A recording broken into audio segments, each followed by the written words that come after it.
Delaney at the time, so you're not surprised. Keeper. Dive on it. Dive on it. Yeah.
Hi guys, welcome back to We Are Tottenham TV. I'm Barnaby Slater from the Spurred On podcast. I'm here with Amir, and this is the post-match fan reaction show where you guys get the opportunity to call in, speak to us, and realistically, after tonight's 4-2 defeat to Brighton and Hove Albion at the Amex Stadium, probably rant and rant and rant. I've already had a couple of rants. I've found my way into more of a zen state now, looking at the positives on the back of the last 15 minutes, where at least we showed the desire and the will that maybe wasn't there in the previous 75 minutes. So I'm willing to take those positives forward into the Bournemouth game, but whether or not you guys are remains to be seen. Amir, first, before we get into some of our fan callers, have you managed to zen out at all since and see any positives, or are you still on the edge of depression? Oh, I'm always on the edge of depression. Barnaby being a Spurs fan, but no, there are a few little positives to take from that performance tonight. I just want to hear what the people have got to say about it today. See how they're feeling after a very tricky trip down south. It was indeed a very tricky down south game indeed. Should say, sometimes you just got to give props to the opposition, and for that first 75 minutes, they were brilliant. Brighton were absolutely brilliant. They're further down the line with their project. De Zerbi's been there at least a year longer now, and he has them playing, even though they've got a lot of injuries too. We have obviously truckloads of injuries, but they have as many as us, if not more. I'd say arguably their best player, Mitoma, was out today.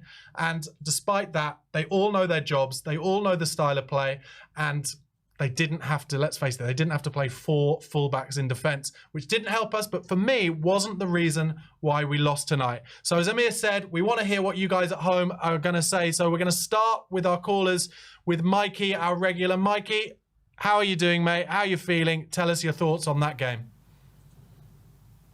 Oh, are you on mute, Mikey? I can't hear you at all. Can't hear you. There we go. Something coming through there. Mikey, just keep talking until we can hear you. And in the meantime, I'll just say that basically what happened was Spurs went 4-0 down, for any of you who didn't see. And then, madly, in the last 15 minutes, we managed to get 2 goals. Valise, with his first goal for the club, a lovely little snatched finish at the back stick, having got to the byline, which we got to the byline over and over again in those last kind of 15 minutes. And then a good cross from Pedro Porro to the back stick, where Ben Davies was brave going in late. Mikey, you're still on my screen. Any danger of us hearing? No, can't hear Mikey at the moment. Amir, in terms of some of the player performances today, we talked earlier in the post-match reaction show about Destiny Udogie. Is he the shining light from today's performance? I think him and Valise. Valise coming on and getting his first senior goal, I think, is also a positive. But Udogie's overall performance and going forward and defending, he breeds. I don't know what the word is. It's like it's class. I think. Yeah, it's class. Yeah. Class. You could see him playing. You could see him easily fitting into a Man City or a Real Madrid. Honestly, I'm not over-egging the pudding. Lad, easily. And the fact that he's only 20 and he's doing this, it's unbelievable. Unbelievable. I just wish that, for him, for the team, that we could have nicked somehow a little point. You said, we got back in it. It wasn't just that it was 4-2. We hit the post at 4-2. Yeah, twice.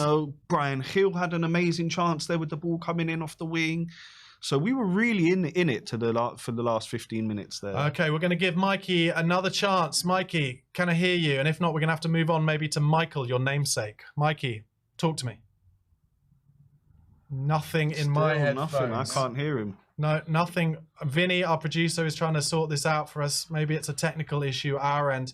In which case, let's talk a little bit more about that horror show, Amir, by which I mean the first 75 minutes. What do you think, in reality, was responsible for this performance, for going 4-0 down, which in any Premier League game is basically unacceptable? Yeah, I think it's an amalgamation of things. It's not just our makeshift defence. It's also the fact that we've got so many players out. That middle three as well, that is supposed to be fighting as a unit. Bissouma out, Skip comes in, Højbjerg comes in, Sarr goes, Kulusevski, Maddison. It's just such a mess. When you have stability there in that middle, it just breeds confidence throughout the whole team. And as soon as you take little parts away from that, I think that's where we fell in the first half. It was that lack of cohesion in the midfield, getting that ball forward to the front three and letting them do the business. I think it really hurt us today. Can I say, I think it's a bit of a difficult situation, actually, because we had a 3 in midfield there, by which I mean specifically Sarr and Højbjerg, but Kulusevski wasn't devoid of some negativity here as well, or some blame, where they were trying to play the Ange way continuously, this 1 and 2 touch stuff in a very crowded midfield, and they were losing it every single time. Losing it a lot. And I think Ange would probably come out and say, now I haven't seen any of Ange's post-match interviews yet, but I think Ange would come out and say, I'm trying to breed into this squad that this is the way we're going to play. Become hell or high water, rough or smooth. And to be fair, they did. They just weren't good enough to do it today. I think that's what it is. I think that's exactly what it is. When you take away certain players like Romero, like your Bissoumas, like your Mickey van der Vens, like your Maddisons, you are running at 10-15% just less there in what the players are capable of doing.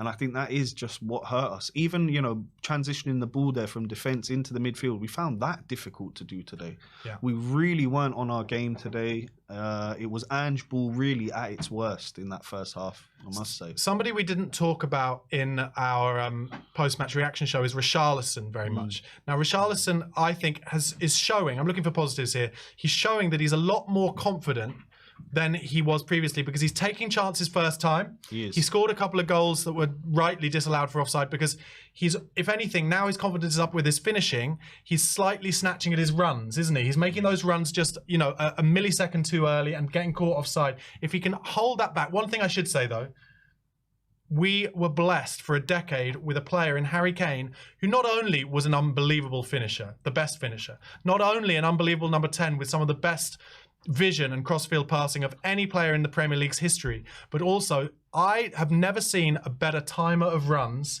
than Harry Kane. How rarely was he offside? So now that we have a player in Richarlison playing at 9 who does get caught offside, it almost feels like I'm not used to it. Yeah, you understand what a skill it is to know. I mean, Richie, if he had timed, the second one was even worse for me because all he needed to do was be half a yard back and he was onside. Yeah.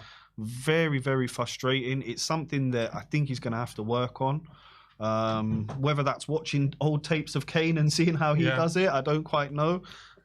Should say, looking for some more positives, Arsenal have lost 2-0 at home to West Ham tonight. Now, looking at it positives, I don't want to talk a lot about Arsenal, but most important to me is it means they don't stretch away from us. Yeah. It kind of keeps it tight. And of course, I don't want Arsenal to win the league. So good news for Liverpool more than anybody else. Tightens it up. And I don't know, it just takes a bit of the edge off it. But getting back to most importantly, let's go to a few comments because what I'm waiting for, just so for full transparency, we're having some technical issues this end. Vinny, our producer, is going to tell me if it seems like we're going to be able to get the sound of you callers. But don't give up on us, guys. If we can, we will get to you. Let's go to some comments. Benny Bang says Kulu needs to play 9 as a false 9. He can be a Kane-like player. He's very physical. What I would say about that is, in terms of his shape and back to goal play, he could definitely offer us something there, but I don't think in terms of getting in behind that would be very productive. Yeah, I don't see him there as a false 9 really. I think his best position is that 10, to be perfectly honest with you. He can do the wing play, we know that, but he does become a bit predictable, cutting it back always onto his left. I think that 10 is suited to him. We're looking at the 9. I think Veliz is, he's got his first goal there. I think he's someone that we need to be looking at for the future. And as a different option off the bench, you stick him on, big lad. He's great in the air. He wins those headers as well, bringing the ball forward. I think he's someone that we should be looking at for the number 9. Good shout. Marlon Campbell says, reality is Tottenham first 11 will give most teams big issues. I completely agree. And I think it's really important to remember that. This is a difficult night. But for me, it's nothing like that game at St James's Park last season where we were 5-0 down after 25 minutes. Yes, we were 4-0 down tonight, but we're 4-0 down because we're trying to play the football the right way. Just through hell or high water, we're trying to play football the right way. The football is more enjoyable to watch, and it doesn't feel like we're just falling off a cliff. So let's retain some kind of realism, I think. There are going to be days like this. Ange Postecoglou's Celtic had days like this early in his tenure there. He has talked about these bumps in the road. It's going to happen. Tottenham Hotspur are so much more fun to watch now than they were under Conte, under Nuno, under Jose Mourinho. And a lot of people would say under Poch in the last year when Eriksen was running down his contract and I think he dropped off 10%. So that made it difficult for us to be creative, especially away from home. So retain some realism, guys. I mean, I don't know if you have stuff to add to that. I know you said earlier, you always feel a bit depressed when it comes to Spurs, but it's different now. It is different. It is different. And we saw that with the fight with the lads in the last 15, 20 minutes there. My real main issue, I'll take the loss. We move on. We have Bournemouth coming up on New Year's Eve, and that's a must-win for us. Take it game by game. The main thing for me that I take from this match is something that we took from the Chelsea match, that we took from other games where we shot ourselves in the foot. The giving away of 2 penalties in a game where you score 2 goals and you score 2 offside goals, where you have enough chances, you were creating things.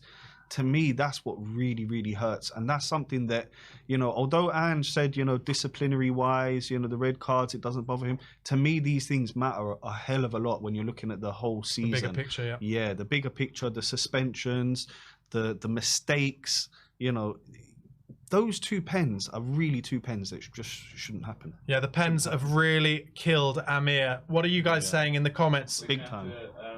Stop the stream and start again. Okay, guys, so a little bit of information on our side in terms of our technical issue. We are going to stop this stream and start it again. If you would stick with us, we'd really appreciate it. We just got a bit of a technical issue this end. We're really hoping that by stopping it and starting it again, what I'm basically saying is we're going to turn it off and on again. And we're really hoping that is going to sort it out. Should work. Guys, in the meantime, thank you so much for your support. If you could come on back onto the screen after onto the stream, sorry, after we've turned it off and on again, we're hopeful we'll get our callers on the line, be able to hear them, speak to some of you guys all around the world about how you feel about that difficult night. Thank you so much for your support. Press subscribe on We Are Tottenham TV and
hi guys, welcome back to We Are Tottenham TV. I am Barnaby Slater from the Spurred On podcast. I'm here with Amir.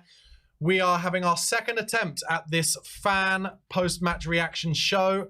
We've done our instant match reaction. We started the fan show and then we had technical issues our end. So apologies to you guys. And thank you so much for waiting. We really appreciate it. We hope we've got it sorted out this end. We got an electrician, we got a plumber. They've all come in, they've checked it out and they've pressed the button at the back of the router off and on again. Now we are hopeful to be able to speak to some of you lovely fans. So let's get going. Michael. Can I hear you, mate? You're looking well. Let's have a go. Nothing. Oh, my. Oh, no. Hold on, Michael. Something. I heard. Let's go. I heard you, Michael. Let's go. Good man.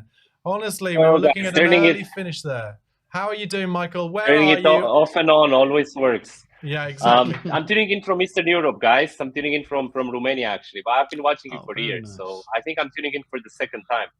Oh, very nice. Pleasure to have you with us. Fantastic, Michael. So you're in your Spurs shirt. You're in Romania. You're clearly an old fan of Ili Dumitrescu and Georgi Popescu. What did you make of tonight's performance? We could have done with some of Popescu's defensive midfield qualities, I think. We could have, yeah. I mean, look, well, I'm going to say it's going to be maybe a little bit surprising, but I think it wasn't that bad. I mean, the first half was really, really poor in terms of, we were not getting to the balls. We're second to the balls. Pape Matesar was really awful today, and I really like the kid. But I think you were right, Barnaby. Like, you could see that he was hesitant. Like we had him before, like with such a drive, just such desire to play and be first on the ball, and just that first half was. I was expecting Ange to take him out at halftime. Yeah, so we all know. Yeah, we all know we've got injuries, right? Like, we've got a lot of injuries. This is at our lowest, let's say. Like, if you look at the squad, I don't think it can't get worse. It can get worse. I don't want to jinx it, but I don't think it can, right? Yeah.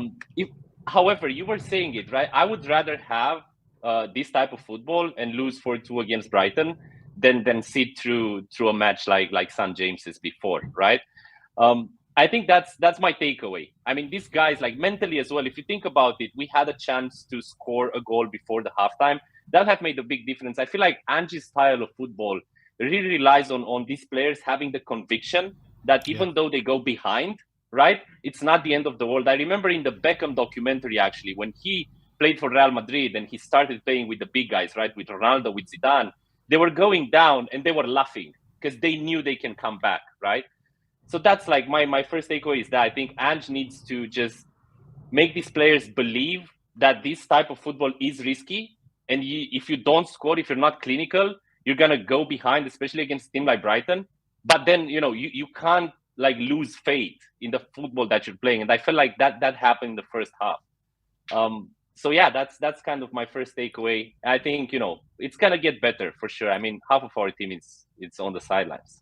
Michael, can I suggest that is some dangerous common sense from you there, and that will not be appreciated by many of the Spurs fan base. No offense to any Spurs fan base, but we are kind of renowned for going off on the big one when things don't go our way. Michael, can I just say I completely agree. Can I ask you a few questions about maybe what people were most worried about before the game, that being the kind of Davis, Royale, Højbjerg triumvirate? Is it as simple as a lot of the Spurs fans think, which is, as long as we play those players in our team, we will never do well? Or did they actually have a decent game tonight, and it's just unfortunate that we don't have the players there to play Ange ball to the best of its ability? Look, I was listening to you guys as well as watching the game, and I agreed with you. I didn't see the first half as being, a part of the game where our central defenders made some big mistakes. But what I feel like Ange's game is gonna do is that it really relies on the quality of the players, right? You have to be really good individually. So it's that like 1 or 2%. Obviously, like Romero at center back is gonna make a difference, even though it's not a big mistake from Emerson. If you look at the 2 goals that they scored, well, not the penalty, but the first one, the chances they've had, because they could have gone 2, 3, 4-0 up. Yeah. It's just that extra quality that Romero has and Emerson doesn't. Does that make him not fit for Spurs? As a starter, yeah. And that's not his position anyway, right? So if you think about it, I wouldn't be too harsh on Davis and Emerson Royale. I don't think they should start for Spurs if we want to win trophies. Like, that's not the players that you want to start. But again, are you going to have this type of situation all the time? I think obviously like the squad needs to be bigger. Like, we all know that. Hopefully in January we're going to sign some center backs and some new players. So yeah, it's a small difference, right? I wouldn't call them awful players, like they don't deserve to wear the shirt. It's just they're being asked also to play, like Emerson, especially on unusual position. And it's this type of football. This requires individual quality from players. Like, it's that one-on-one situation. You have to have quality in this squad if you want to play Ange ball and win trophies. No, I completely agree with a lot of the things you're saying there, Michael. My thoughts about Ange I made quite clear in the instant match reaction. How do you think Ange did today? How would you rate his performance as the manager, and did he make any mistakes? I would have made some changes at halftime, but I'm not the manager, right? I fully trust Ange. Like, I see some of the fan base as well, and it's normal, right? Like, I was reading the comments, like, we're never going to win a trophy. I actually really do believe I haven't seen Spurs win a trophy in my lifetime. I'm 29. Oh, wow. Okay. I haven't, well, the cup, I don't know when that League was. Cup I was 2008. Yeah, 2008. Yeah, but look, I want I'm not saying that's not a real trophy, but I want the league, man. Like, we need to win the fucking league in my lifetime. Otherwise, just... And I think Ange is going to deliver that. Like, I really do believe that this manager, and not only because of his style of football, even though that's so entertaining. Like, I would rather watch that than anything else, honestly. But because of his approach to, I would say, just the players' mentality. I've seen so many videos with him, doing speeches in the locker room. Like, just the way he sees football players, right? If you look at Mourinho, for example, I hated us with Mourinho. Like, I couldn't stand it. I think that was the only time I couldn't watch Spurs. And I think it's being proven that Mourinho is out of touch with, like, today's football players. Like, he cannot do what he did before. When he had good results, he had, like, Zanetti, this type of players that, it's not the new generation. Like, you cannot approach them at the same way that you do then. I think Ange has this magic touch. He makes the players just go for him. Like, I think the players love him. And that's super important in today's game, right? You see Guardiola as well, like he has that. And I think we needed a manager with that touch. I don't think, neither Mourinho nor Conte nor Nuno had that.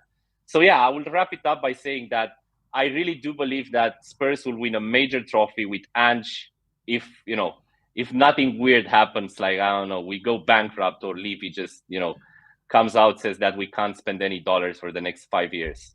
Well, that will, Michael, that will get a lot of people talking in the comments about Daniel Levy, that's for sure. But one thing I will say, I said it to Amir just before we came on air. I said, I think what we need to look at in terms of realism and what is possible is that Ange is able to build in a similar way to how Jurgen Klopp did, given 4, 5 years, or at least 4 or 5 transfer windows, to get in the squad players and the first team players with the attributes he wants. And if we can have that position that Ange gets in, and it just happens to coincide with when Pep and Jurgen Klopp decide to stop because they've had a long time at their clubs, Spurs could easily, at that point, and I'm not saying it couldn't happen before, but definitely if that coincided, Spurs could be definitely there or thereabouts to become the next Premier League winners after that. What do you think about that dangerous statement? Look, I completely agree. I remember the first time we played Liverpool at home in Klopp's first year, and I think we won Wembley, 3-1 or 4-1. Yeah, at Wembley, right. The stadium was under construction. So that's where we are right now. I think people should remember that. That's where we are right now, and we look a lot better than Liverpool did in that first season, I would say. So give this man some time. Obviously, back him up. I think last transfer window was brilliant. We have to keep pushing because we had such a poor squad. And some other thought comes to mind right now. You play Emerson Royal at center back with Davis, and you have Dyer on the bench, right? I've been asking for Dyer to not play at least for years, and I see Ange comes on and he prefers a fullback in that position. So I think he has also the balls to just say I need this type of players. I don't care for how long you've been here. We see Lloris not being anywhere near the squad. I think we need a manager with that type of character, right? Walk into the locker room and this is how it's gonna be, boys. I don't care if you're world champion. This is the football we're gonna play, and if you don't adapt to it, then I'm gonna put a fullback in your position. I mean, I don't even know. I played football myself as well for about 17 years. I actually played pro for 1 year in Spain. Nice. I don't know how I would feel if there wouldn't be any player available to play my position and someone else would do it over several matches. I think I do know how you'd feel, Michael. I think you'd be fucking pissed off. And sure. I think Eric Dyer probably is. And I think what Ange is saying to Eric Dyer is, you've got to find a new club, mate, because it's not going to happen here for you. And look, I'm not, and I get abused for this on the comments. I'm not a big Eric Dyer hater the way a lot of people are. What I would say about Eric Dyer is he good enough to play centre-half in an Ange ball team? No. Has he played well at centre-half under Conte in the last year or so? No. And therefore, has Big Ange, as you said, had the balls to say, these players who have the mental scarring from previous Tottenham eras, I am big enough to say to them, man to man, you're going to be left out and you're going to have to leave the club. And that's what's happening. I agree with you. And it doesn't mean that I don't think Eric Dyer has done a great service to Tottenham Hotspur in over a decade of play. He was excellent in central midfield with Moussa Dembele in Pochettino's first successful season. That should not be forgotten. Yep. He is an England international. England managers don't play people just for a laugh. He is a talented footballer, but he's not the right footballer for Tottenham Hotspur. And just made that clear to him, no game playing. And he needs to find a new club in January, ideally, so we can get him off the wage bill and bring in players who suit Ange Postecoglou's style of play.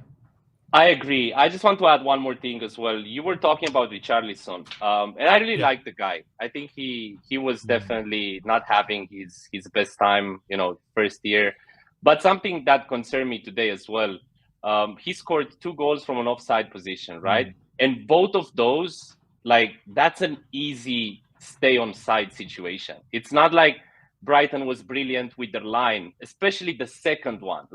That's a little bit concerning to me because the type of football we're playing, we need a striker who's aware of his surroundings.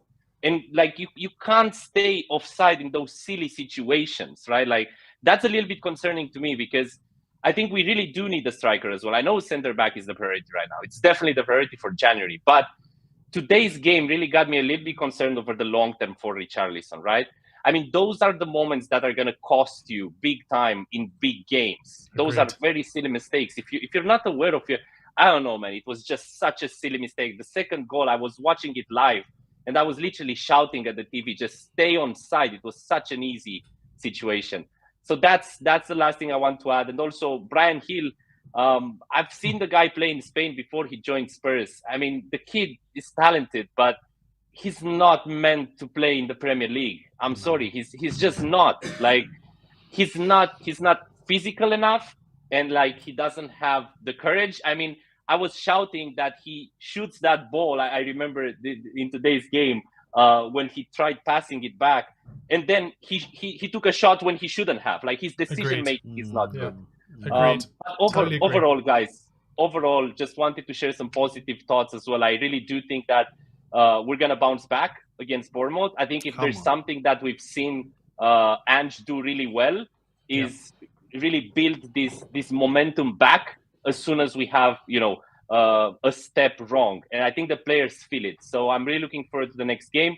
I'm looking forward to Ange ball again at home, and come on, you Spurs.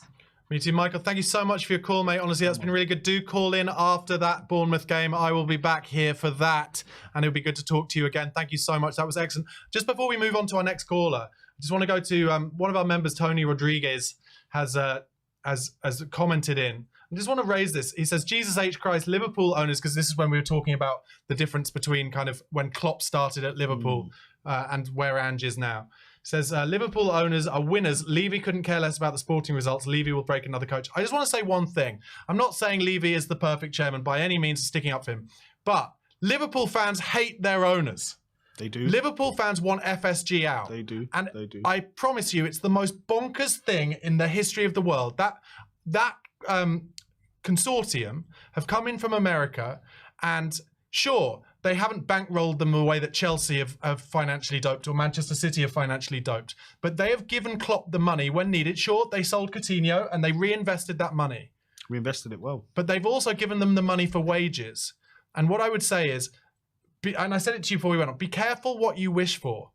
Levy may well sell up and we'll all be very happy, but you could get a Todd Bowley. You could get anyone. You just be careful. I think just be very careful. I think right now, Levy has got his perfect manager in Ange, because Ange is not going to kick up a fuss in the press. He's willing to work with players who are not on 300 grand a week, and he coaches players and makes them better. I think we're in a very good place at the moment. We need to retain realism about this. But Tony, more importantly, thank you so much for commenting in. I appreciate that point.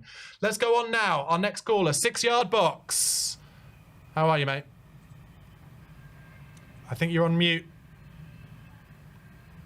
Press that mutey button, 6 Yard Box. Hello. There we go. There you are, mate. I can hear you. Tell us, mate, what are your thoughts? We had a good positive, kind of some positivity from Michael. Are you going to swing the other way? How are you feeling? I think I'm going to I'm going to be sitting on the fence, man. I'm going to be playing Humpty Dumpty right now, to be honest. Because it's like, the first 10 minutes we started really well, and we could have scored in the first 10 minutes. And then after that, I don't know what happened, to be honest. I don't know what happened. We were just really, I think it was just defensively, because going forward as well, we were a little bit wasteful as well. And there was just something not right today. We were missing chances, with Richarlison. We should be scoring those kind of chances. I think it's just a bit too, I don't know why he's in a little bit of a rush sometimes. He just needs to trust the passing that's coming into him before taking his positions. I think he's in a bit of a, and he's been playing well lately as well. So, but defensively, that's the problem. The manager, he he's a good manager. He can't do magic with his players in defense, because you can tell, defensively we are always going to give up chances, because the players in defense on the ball, they're quite good, but when we have to defend, we're just all over the place, and I think that's going to be the problem going forward. But in terms of the way we play and in terms of playing the Ange ball, as we say, that should be fine. But it's just when we have to defend like Romero, when he blocks everything and tackles and he jumps up and does an I-5 with the post or something, that's when I don't see that in this team without Romero and Van der Ven. I don't see that with the centre backs that we have so far. I mean, is there an element where also we have to give some props to Brighton? They did a bit of a number on us tonight. I think they knew where, especially with the injuries we've got, they knew where our remaining threats were, and they kind of nullified them. Do we have to at some point also say, and bear in mind, we're talking about one goal that was an absolute worldie as well. Obviously, we gave away 2 penalties, which doesn't help. But at some point, you do also have to say, well, Brighton were just very good tonight. Yeah, I was not surprised though, because I think the thing I had on when coming into the game, I knew we were going to have chances because I've seen every time they've considered goals in every game they've played so far. I knew we were going to, and I had a feeling that we got more quality up top than them. So I was thinking we were going to take our chance. If we were clinical today, we could have scored more goals. And I think we were going to win it maybe by 4-3 or something, because I just felt that we had more quality in the front positions for Tottenham. But in terms of the way they play, I was not surprised. They just took us to the cleaners, really. They took their chances, and they were brave on the ball. Exactly like Tottenham, carbon copy of what we do as well. But I was not surprised by anything they do. But you got to give it at least for almost maybe 80 minutes until after we started playing. I think they just, after they scored their goal, they sat back a little bit and they were hoping to play on the counter. But, you have to give them credit. They're a good team. They're a good team. They are a very good team, 6-yard box. I'm just wondering, why did it take us to go 3-0 down to really start playing football?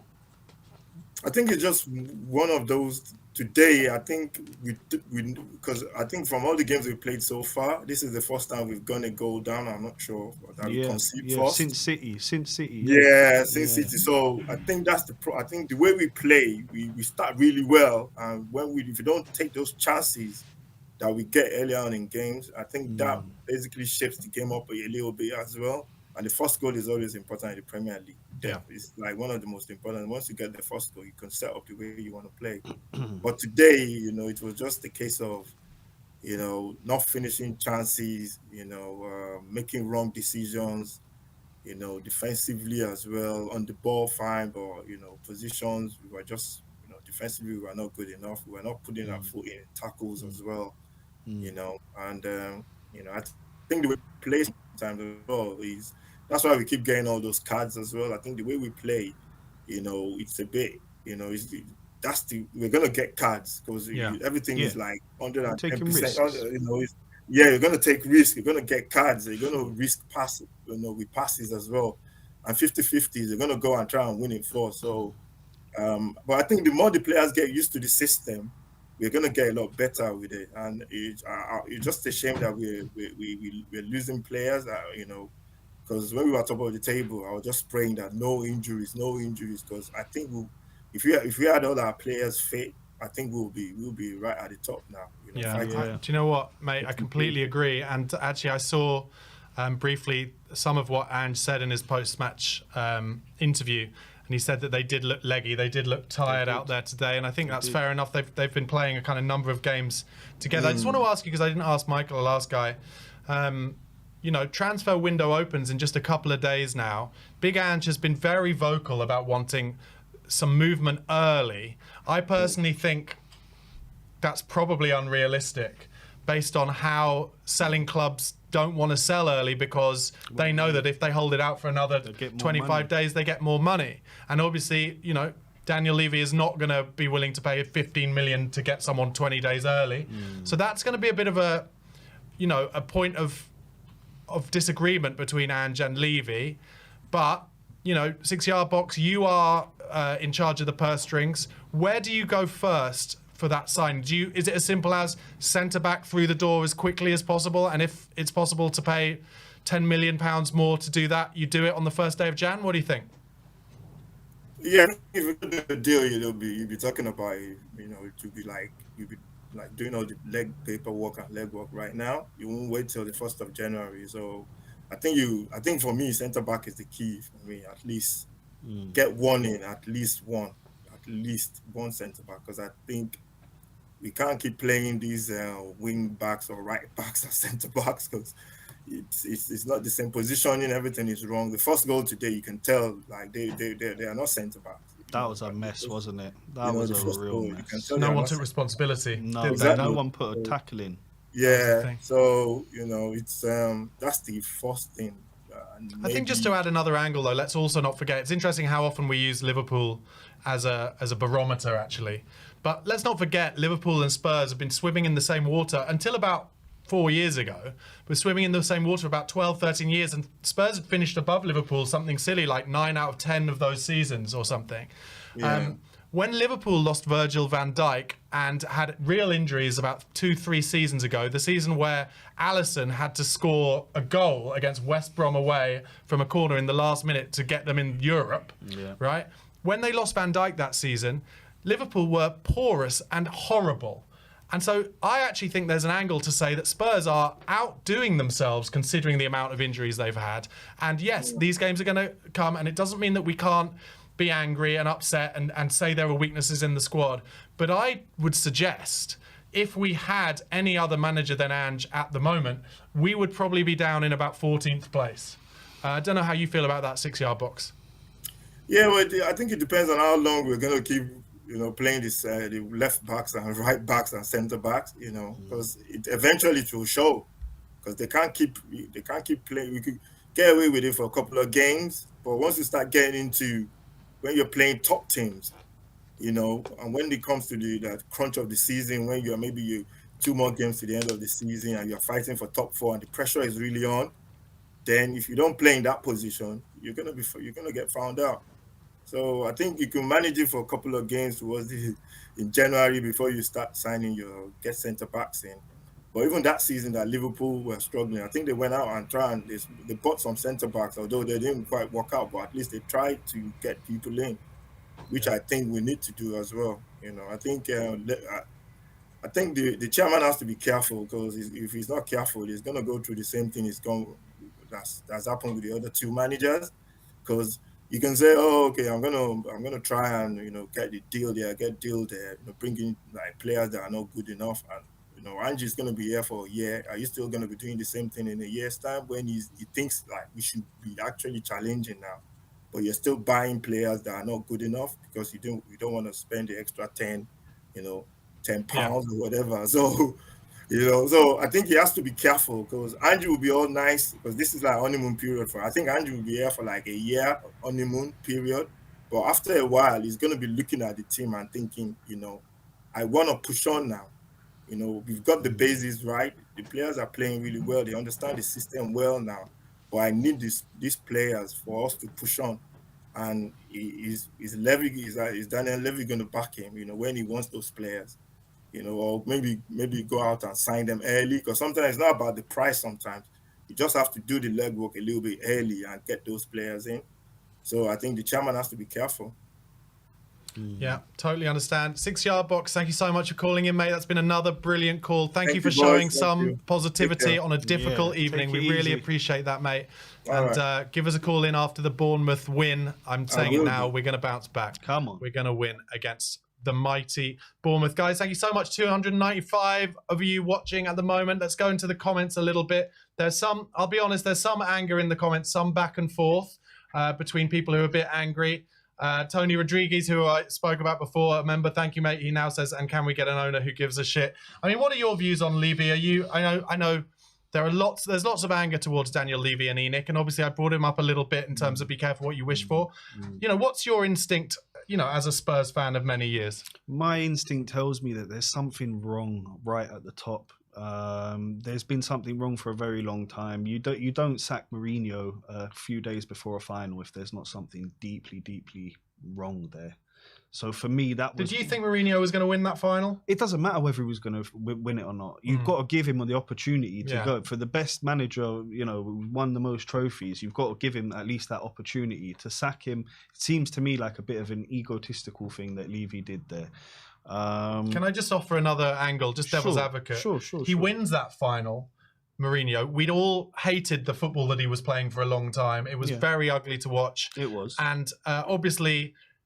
it was still kind of lockdown time, so the fans hadn't really had to deal with a lot of the shite that he was serving up. But if he wins that final, it gives himself a year or two of grace, really, doesn't it? And then, unless he improves it, we're stuck not being able to kind of turn things around. Potentially, not that we did turn things around. I know I'm just playing devil's advocate. I think that was probably in Levy's thinking, but I also totally understand your point of view. Yeah, no, I get it. I think it's a very tricky one because on the business side, I've always said Levy's done all right on the. I mean, not just all right. If you're comparing it to other clubs and other teams, he's done fantastically well. Yeah. So my question is if he's so good at doing it on that side of things, why can he not? If he's not able to do that on the footballing side, then why is he not able to bring in the people around him that can make the right decisions? And for me, we were talking a little bit off air as well about, you know, our wastefulness in the transfer market. That's also something that's been getting me for what, 20 odd years. Helder Postiga, remember him? I do, the postman who never delivered. Yeah, these guys, like your Bergwijn's, okay, got a goal against Leicester, but I mean, ironically, I think Bergwijn under Big Ange might have been a really great player. He might have been, but we've made so many of these bad decisions. Your Ndombele, many. Soldado. I mean, especially in the striking position. It goes on and on and on and on. And then you're thinking, well, who is at the top making these decisions? And if it isn't Levy specifically, then it's people around him that he's brought in around him. Yeah. So for me, the common denominator is right there at the top, Levy and the people around him. Yeah. Just playing devil's advocate to that, what I would say is it seemed a little bit over the last 18 months to 2 years, like maybe Levy has taken some responsibility in terms of exactly what you're saying and is trying to, maybe not as much as I think a lot of you fans would want, but step away more from the football side. So he's brought in Scott Munn. Yeah. Scott Munn has now put in together a new recruitment side headed up by, is it Bruno Lang? That's his name, the guy from Aston Villa. They're using a much more data-driven approach. And I would say, now obviously Paratici has his faults. He's clearly a criminal. Yeah. But he is also, in terms of improving our recruitment over the past 4 windows, we've had a lot more successes than failures. He's brought in some gems. And I think there is excitement now, for me anyway, personally as a Spurs fan, in that I feel confident that the players who are being signed off in terms of buys for the first team are now players who the recruitment team bring to Big Ange, and that Big Ange says, him, and I'm using Mickey van der Ven as a perfect example. He knew he wanted to play that high line. He needed someone alongside Romero with the pace to get him out of trouble. And it just so happens, Van der Ven, who I think we all thought when we first saw him, maybe he's a little gangly and awkward on the ball, way better than we expected. And so now I feel more confident that the manager is picking the players who have been brought to him out of a list that will make it good. Anyway, sorry, with just a bit of a tangent, I've gone off. What I will say is, guys, we've got about 10, 15 more minutes definitely of this. So if you want to call in, get your call in quickly. We next have Jack Bacchus in a lovely beanie with a lovely clock. Jack, speak to me. How are you feeling? Good. I mistyped my name, but that's all right. What should we have written there, Jack? It should be Jake. Jake. Oh, right. I apologize, Jake. I'm sorry, mate. Jake, there we go. And that's how magic happens. Perfect. Jake, tell us your thoughts on tonight's 4-2 defeat. Not good, but the last 10, 15 minutes was encouraging. And I think that's my biggest takeaway is putting in Valise. That's why I want to see some of the youngsters. And I know, we don't see them in training, but they're naturally going to play in their correct position. And so it's not like Emerson Royale wondering, what should I do? I'm a right back, but I'm trying to play center back, and you could tell today. For sure, Jake. One of the things I was wondering, none of the players really had outstanding performances, maybe apart from you, Doggy, who really played out of his skin. How do you feel about the manager's role in tonight's performance and his decision-making? It was a little questionable. I really wanted someone to come on at halftime to just have some creativity in the midfield because we just got torched in the midfield. Højbjerg, he can play a good ball, but he's not a creative mid. Sarr looked leggy. I think that's his best attribute. And when he's not covering the ground, putting in the defensive effort, you really need to bring on a sub. And I thought it was about 10 minutes too late. Yeah. I mean, it's no, I was going to say it's no coincidence, but it was disappointing that when that third goal went in, Lo Celso was literally on the sideline about to come on. Look, I'd say we've all got learnings to take away from today. I think Big Ange, as I mentioned earlier, I think he will say to the players, stay in games like that. Don't make any silly mistakes because you're frustrated, because if it had been 2-0 with 10 minutes to go when Brighton started sitting back, I think we'd be talking about having taken a point away from a very difficult ground tonight on a very difficult performance. And they'll learn from that. And I think he'll take a learning away himself and say, maybe I just need to be a little sharper with my substitutions. Certainly Amir was saying the whole game, up until that moment, we need to bring Lo Celso in to take more control of the midfield. And I think that was proven to be right. Jake, obviously we've got Bournemouth coming up next. Kulusevski adding to the missing list for that game. Will it be as simple as Lo Celso will come into the 8 and 10 and it'll be Johnson and Richarlison? I'm still not sure if... I saw a few tweets of people saying that Son will be gone by the next game, but I thought it was New Year. So I'm going to say, let's say Son will still be available. So the only real change for that game would be Lo Celso coming in for Kulusevski. Or do you think potentially if Skip's fit again, he would come in for Højbjerg? What do you think? What would you like to see? I mean, you mentioned the young players. If you're going to bring in young players for that game, who would you go to first? I want to bring in Phillips just to play that right-sided center back. I think Skip has to come in. I've said it before, I don't rate Skip a whole lot, but I think he is a little better at coming to the ball, creating those avenues for a pass. Too many times I saw Højbjerg just kind of hanging about, not creating an easy pass for Royale and Davis, and so that kind of led to some mistakes. I don't know. I like Veliz a lot, but I don't see him overtaking Richarlison. I think Richarlison is, I know he was offside 2 times, but he's taken up some good positions. And if Lo Celso is in there, I think he finds him a half yard earlier and he's not offside. I think that's a really good point. I don't want to see Hill really ever again. He's talented, but just not for the Prem. I have to and say, that really should. If we had any... I wonder what you think about this. I actually think, I'm not suggesting this will happen against Bournemouth, but I think there's a chance that Brian Hill would be better playing in that 10 role, that 8-10 role, because out wide, I feel like his body shape and his ability to be pushed off the ball is much easier. Whereas if you have your foot on the ball with your back to goal in the kind of middle areas, you get far more free kicks when you get someone kind of bumping into the back of you and taking the ball on the half turn, which is something he can do, which some of our other central midfielders can't. So I'm not saying this is going to happen or even that it should happen, but if he were to play more centrally, I remember he did play one game, I think it was under Conte, centrally early on in Conte's reign, and he just got on the ball a lot more and looked a lot more dangerous. But I agree, in general, I will say in general, I don't feel confident it's going to work out for Brian Hill in the Premier League. Yeah, that's fair. I mean, I think, was it the Newcastle game? He had a good half turn and it sprung us on a break. But I just think he, especially in the middle, I don't know, he'd get bossed off the ball a lot. Yeah, but maybe. That's my worry. That's my worry. But I think that's a January thing. I think we need a left winger or some kind of winger to come in, someone that can attack their man. Because too often, I don't think Sonny is a full-time left winger anymore. I think he needs to be... Sorry to interrupt, Jake. There's a player I actually really like who now I'm going to show my ignorance because I can't remember his name. But he plays at Bournemouth on the left side, and he just runs at people for fun. He's incredibly raw. I think he's been there from the summer. But watch of the weekend because he is an unbelievable player. And he is I agree with you. We need someone who can actually take on their winger because I actually think... I've said it before in the pre-match yesterday, actually. Neither Johnson or Heung-min Son are players who can...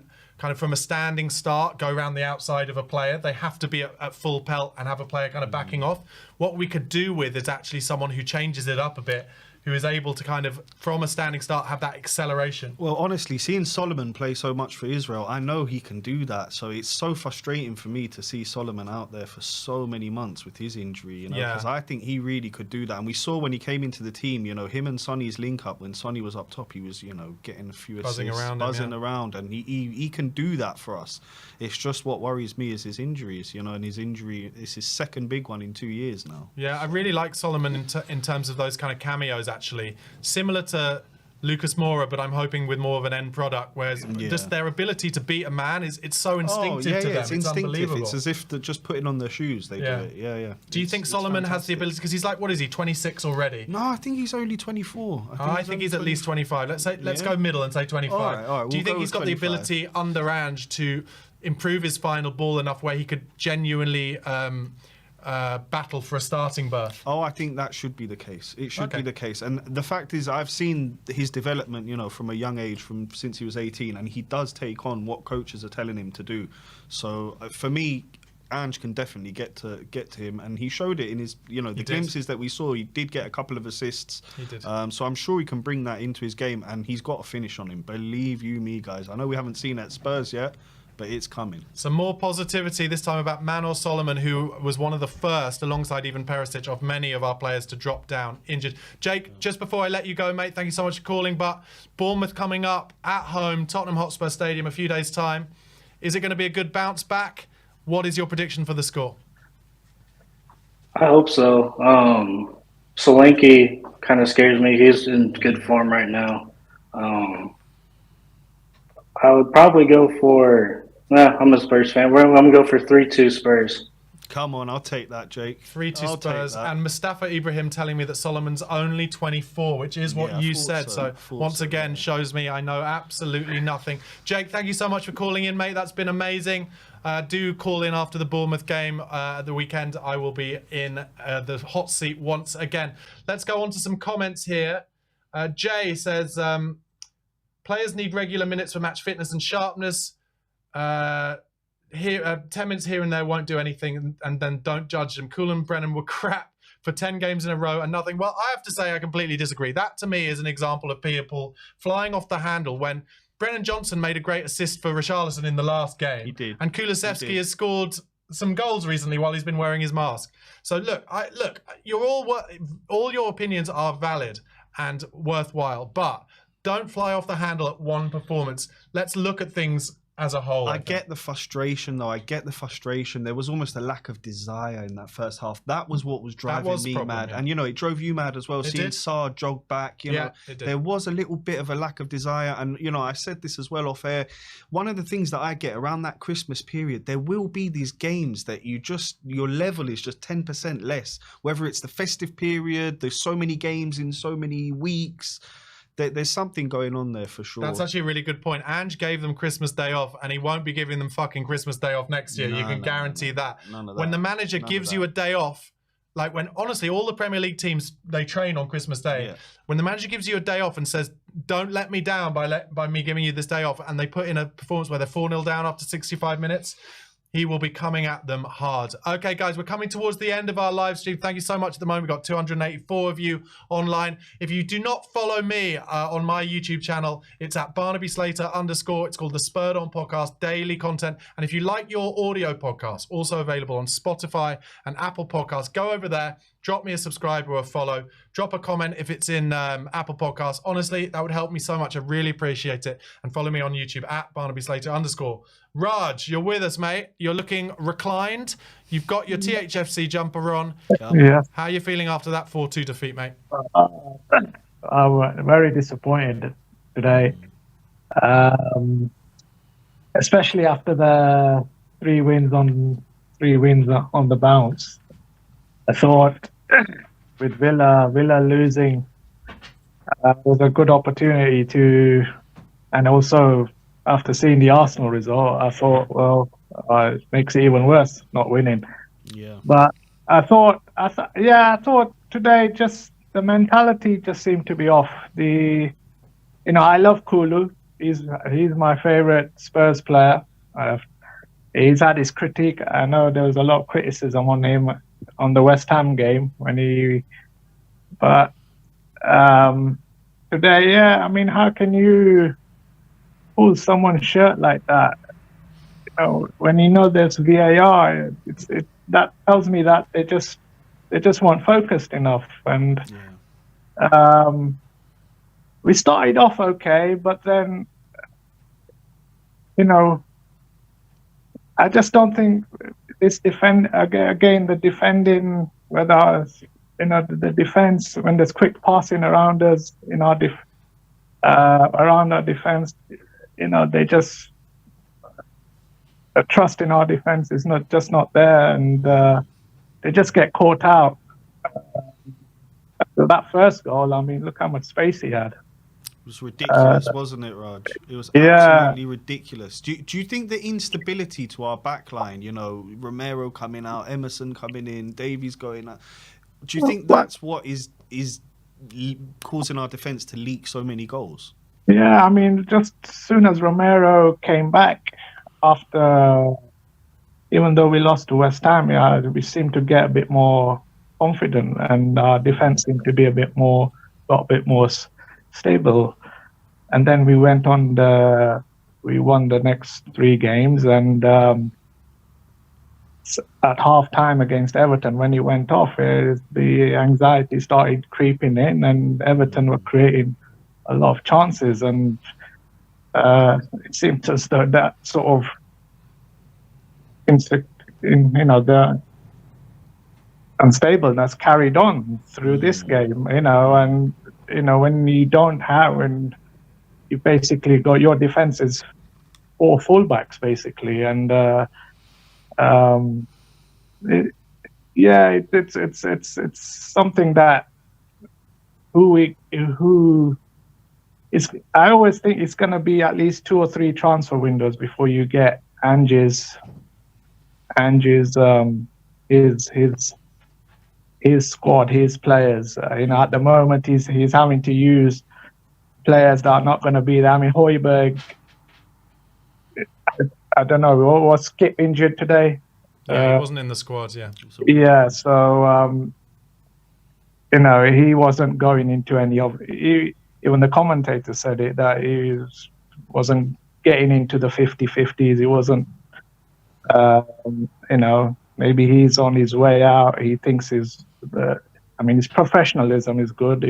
He tries it, but I think, and when you're losing, when we were losing 4-1, he was having a laugh with the Brighton players. That's annoying, Raj. I didn't see that bit, but that's very frustrating. Yeah, I think they made a foul of Brighton player, Babaya is his name. I remember it's right. Yeah, we scored 4-1 down, and he's just having a laugh with him, and that's not right. It wasn't.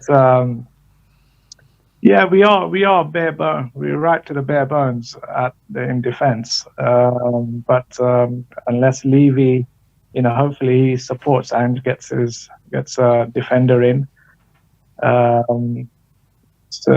Certainly to support Romero and Van der Ven. But today it was just. I mean, I was just seeing the stats. We had 19 shots on goal, and I feel like about 18 of them were in the last 10 minutes. Exactly. Yeah, exactly. They just started playing. They only started playing.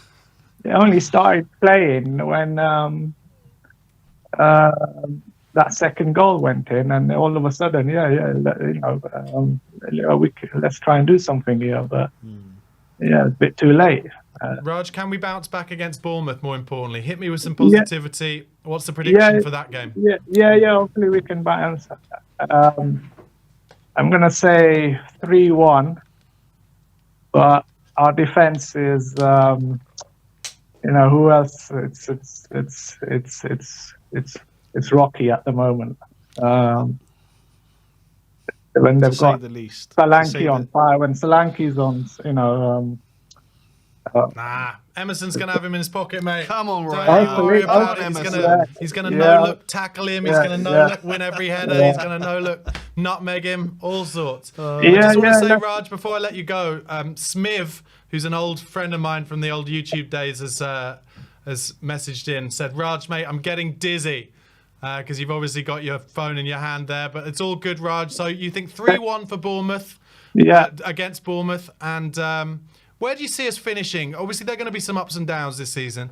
Where do you see us ending up at the end of the season? I think it will be around. I would like to say 4th, 5th would be an improvement on last season. What we got to remember from last season, we finished 8th and we conceded 68 goals last season. So very rarely a team jumps from 8th to 3rd or 2nd, you know. So I think 5th or 4th, and maybe with Angie's view, I think next season we should be looking at 3rd, 2nd, maybe even, you know, with a trophy. But I think this season 5th, 4th, around there. Definitely a good point you made about the defence, actually, because also we are currently 2nd on the list of the most goals conceded this season as well, just behind Nottingham Forest. But anyway, onwards and upwards. Raj, thank you so much for calling in. Call in again after the Bournemouth game, please, where we're hopeful that we're going to turn things around and make it 4 wins out of 5. That's the way we've got to look at that. That's what we need. Thanks a lot, Raj. Okay, guys. Just before we leave you, thank you so much for your support tonight. Obviously, it's not always easy. Let's go through a few comments. There's been a bit of to and fro in the comments. A couple of people mentioning the possibility of bringing back Joe Rodon on loan from Leeds, who apparently has been playing great on Leeds. I personally don't think he'll have a recall clause, but also I don't rate him. No, I don't. I'm not one to I'm not one to always be as honest as that, but I've never seen him on a pitch for Spurs and thought anything other than he's clunky, and I don't think he would suit Ange Ball. I don't think he suits Ange Ball at all. I think he suits Leeds Championship. I think that's his level where he's going to look good. I mean, no offense to the lad, I just don't think he can play that fast football and getting the ball up the pitch quickly and stuff like that. I don't think it's in his game. Yeah, Wayne Foster says, play the youngsters, we can't do any worse. I mean, I don't fully agree with that. I think it could be worse, but also I think more importantly, the issue about blooding youngsters is about doing it in a way that builds their confidence, rather than potentially, you know, really, honestly, as a youngster coming from the academy, you often only get one shot at it.